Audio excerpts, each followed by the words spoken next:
নমস্কার। বৃষ্টি ভেজা সন্ধ্যাবেলায় এরকম তেলে ভাজা মুখরোচক খাবারগুলো খেতে খুব ভালো লাগে।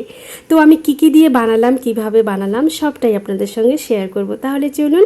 জাতীয় ফল কাঁঠাল, কিন্তু বেশিরভাগ মানুষ কাঁঠাল খেতে খুব অপছন্দ করে।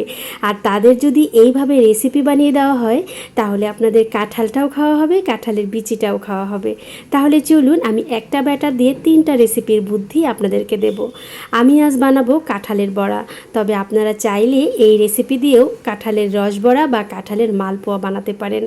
এখানে শুধু চালের গুঁড়িটা একটু কম বেশি করবেন ব্যাস, কারণ মালপোয়া বানাতে সবসময় পাতলা একটা ব্যাটার তৈরি করে নিতে হয়, তাহলেই তৈরি হয়ে যাবে কাঁঠালের মালপোয়া।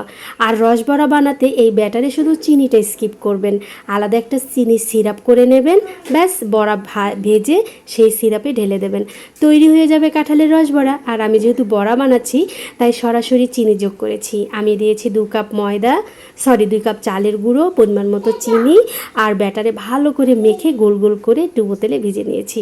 তৈরি হয়ে গেছে কাঁঠালের বড়া। চায়ের সাথে একদম জমে যায়। ভালো লাগলে লাইক করবেন, কমেন্ট